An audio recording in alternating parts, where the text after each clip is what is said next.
একদিকে কলকাতা তৃণমূল ভবন গিয়ে বিজেপি নেতা চন্দন মণ্ডলের তৃণমূলে যোগদান, অপরদিকে বিজেপি ছাড়তেই স্বস্তি বিজেপির অন্দরে। পূর্ব মেদিনীপুরের ময়না এলাকায় একসময় বিজেপি নেতা চন্দন মণ্ডল আজ তৃণমূল ভবনে গিয়ে কুণাল ঘোষ এবং চন্দ্রিমা ভট্টাচার্যের হাত ধরে বিজেপিতে যোগদান করেন। যোগদানের পর একদিকে যেমন তৃণমূলের মধ্যে উচ্ছ্বাস দেখা যায়, কলকাতায় যোগদান সেরে ময়না আসার পর তৃণমূল কর্মী সমর্থকেরা ফুলের মালা পরিয়ে স্বাগত জানায় সদ্য তৃণমূলের যোগদানকারী চন্দন মণ্ডলকে। অপরদিকে বিজেপির তরফ থেকে একটা বাইক মিছিল করা হয়, সেখানে বিজেপি নেতা উত্তম সিং কি বলেছেন শোনাবো।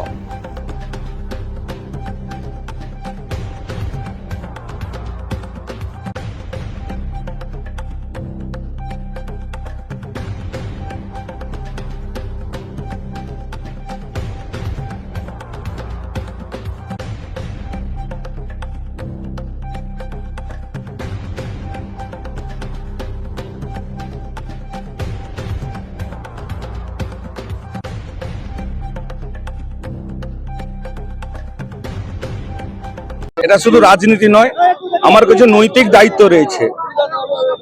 আমি যে দিন থেকে দল করি, ময়নার মানুষের জন্য লড়াই সংগ্রামী করি, ময়নার মানুষকে ভালোবাসি। আমি চাই ময়নার মানুষ যাতে ভালো থাকে, আনন্দ থাকে, তাদের পাশে থাকতে পারলে নিজেকে ধন্য মনে করি। তাই আমার রাজনৈতিক কর্মসূচি করি। আমি যেমন আমি সামাজিক কাজ করি, সেই সাথে রাজনীতির সাথে যুক্ত ছিলাম। কঠিন দিন প্রথম তৃণমূলের উত্থান থেকেও আমরা বিরোধী রাজনীতি করে এসেছি, তৃণমূলের বিরুদ্ধে লড়াই করেছি। কিন্তু দেখলাম যে এই ভারতীয় জনতা পার্টিতে 2021 সালে যিনাকে আমরা বিধায়ক হিসাবে পেলাম, তিনি ময়নার কথা বিধানসভায় তুলাতে দূরের কথাই এলাকায় থাকেন না। এবং তৃণমূল থেকে বিতাড়িত নেতা গৌতম গরু বড় বড় কথা বলে। আমি গরু বলে ওকে সম্বোধনা দেই। মানুষকে ভালোবাসি, মানুষকে বিজেপির উত্থান চন্দন মণ্ডলের হাত ধরে ময়না হয়েছিল। এইবারে বিজেপির পতন চন্দন মণ্ডল করে দেখাবে যে তৃণমূলের জয় 2026-এ। আমি নিজের চাওয়া পাওয়ার জন্য কিছুই আসিনি। কে বলছে মডার্ন লাইসেন্স? আমি যে ভারতের জনতা পার্টিতে আমার জনপ্রিয়তা, এই গৌতম গরুর মতো নেতারা ভয়ে কাঁপে। তাই চন্দন মণ্ডলকে ভারতের জনতা পার্টির কোন রুলসে বয়কট আছে দেখাক। আমাকে পার্টির বৈঠক থেকে বয়কট করে রেখেছে অশোক দিন্দা, কারণ চন্দন মণ্ডলের জনপ্রিয়তার কাছে অশোক দিন্দা পিঁপড়ের মতো উড়ে পালিয়ে যাবে, ফুকে উড়ে যায়। তাই ভয়ে এরা কাঁপে কিভাবে দলে থেকে আমাকে কোন ঠাসা করা যায়, কিন্তু তাও পারেনি। এখনো পর্যন্ত বলতে পারি আমি ভারতীয় জনতা পার্টির গুরুত্ব আমার প্রয়োজন অনেক। তাই এত চিন্তা কেন? আমি ধরে নিচ্ছি আমার কোনো গুরুত্ব নেই, তাই তৃণমূল, তাই বিজেপির নেতারা এত চিৎকার করছে কেন? আমার গুরুত্ব ছিল, থাকবে। তার প্রমাণ 2026 সালে দেখতে পাবে। এখানে থেকে তৃণমূলের প্রার্থী বিপুল ভোটে আমাদের মা মাটি মানুষের সরকার মমতা ব্যানার্জির আদর্শে আমি অনুপ্রাণিত হয়ে অভিষেক ব্যানার্জির কথা মতো নির্দেশেই তৃণমূল কংগ্রেসে যোগদান করেছি। আগামী 2026 সালে নির্বাচনে বিপুল ভোটে এই ময়না বিধানসভা জয়লাভ করবে।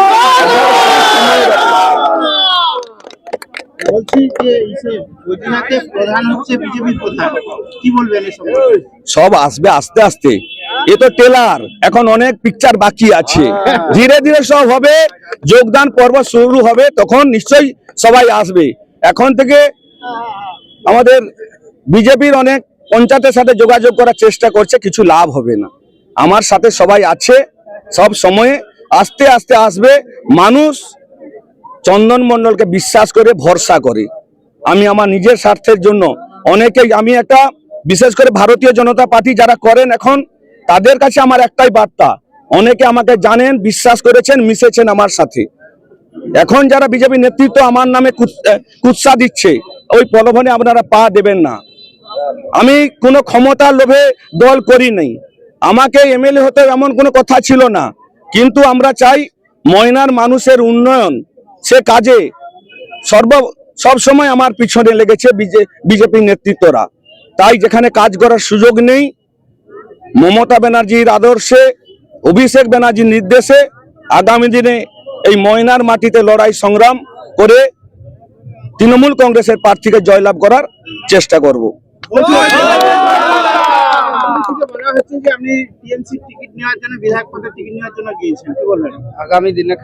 আগামী দিনে দেখা যাবে কি হোক, নিশ্চয় মানুষ বলবে, দল কাকে টিকিট দেবে না দেবে সেটা দলের বিষয়। বিজেপি নেতারা বলছে আমার কোনো যোগ্যতাই নেই, তো টিকিট পাওয়ার জন্য গিয়েছি, তাহলে যোগ্যতা তারাই প্রমাণ করে দিচ্ছে। যারা তৃণমূল থেকে গৌতম গরুর মতো 5টা পদ, গৌতম গরু ভারতীয় জনতা পার্টি একাই সব পদ হোল্ড করে, তৃণমূল থেকে এসে সেখান থেকে উচ্ছিষ্ট খেয়ে লাভ খেয়ে এখানে এসে বিজেপি নেতা। তোমার দম্ভ যদি থাকে তুমি তোমার শিকনটা জিপিতে দাঁড়াওনি কেন? বাচ্চাতে গিয়ে সেখান থেকে জিতে এসেছো, জিতে একবার দেখাও নিজের এলাকা থেকে। 2026 সালে বিজেপি ধুয়ে মুছে সাফ হয়ে যাবে। এমন কি আমি বলছি আপনাদেরকে, আমার যে না যোগ্যতা না যদি থাকে, এই মুহূর্তে বিজেপির যত নেতা চন্দন মন্ডলকে এমন কোনো অফার দেয়নি, টিকিটও দেবে বলেছে, তবু আমি বলছি বিজেপি দল আমি আর করব না, এবারে করব না। তাই ময়নার মানুষের স্বার্থে যারা এখনো বিজেপি করেন, আপনারা বিজেপি করুন। ময়নার মানুষের স্বার্থে, এলাকার উন্নয়নের স্বার্থে এবারে তৃণমূল কংগ্রেসের প্রার্থীকে সবাইকে ভোট দেওয়ার জন্য আবেদন রাখছি আমি। দেখছেন যে আমরা প্রায় 11:30টার পরে বার্তা দিয়েছিলাম, আমাদের ময়নায় যে ভারতীয় জনতা পার্টির যে জঞ্জাল একটি ছিল, সেই জঞ্জাল মুক্ত হওয়ার পরে ভারতীয় জনতা পার্টির যে সমস্ত কর্মীরা আজকে বসে গিয়েছিল, যাদেরকে বিভিন্নভাবে প্রলোভন দেখিয়ে রেখেছিল ওটা দক্ষের পক্ষে, দেখুন তারাও আজকে আমাদের সঙ্গে এসেছে যে ভারতীয় জনতা পার্টি থেকে যে জঞ্জাল মুক্ত হয়েছে সেই বার্তা দেওয়ার জন্য বাগচা এবং গজিনা অঞ্চলের উদ্যোগে আজকে বাইক র্যালি হচ্ছে। এই বাইক র্যালিকে প্রায় 500টার মতো বাইক আমাদের অল্প 2-3 ঘন্টার বার্তায় মানুষ স্বতঃস্ফূর্ত এসেছে। যে এটা আমরা বলতে চাই তৃণমূল কংগ্রেসকে, যে নেতা নিয়ে গেলে এখানে কোনো কিছু হবে না, ওই আমি নেতা উনাকে নিয়ে যাক। বা আমরা জানছিলাম যে উনি শিবের ভক্ত, সোমবারে যাবেন, কিন্তু উনি দেখলাম আজকে জুম্মাবার, মুসলমানের যে জুম্মাবার, সেই জুম্মাবারের দলে যোগদান করছে। তাই আমরা ভারতীয় জনতা পার্টির পক্ষ থেকে উনাকে ওয়াক্ত জানাই এবং উনাকে ধিক্কার জানানোর জন্য, তৃণমূল কংগ্রেসকে ধিক্কার জানানোর জন্য আজকে আমাদের এই মিছিলে সর্বাত্মকভাবে ভারতীয় জনতা পার্টির কর্মী, সমর্থক, সাধারণ মানুষ যোগদান করছে।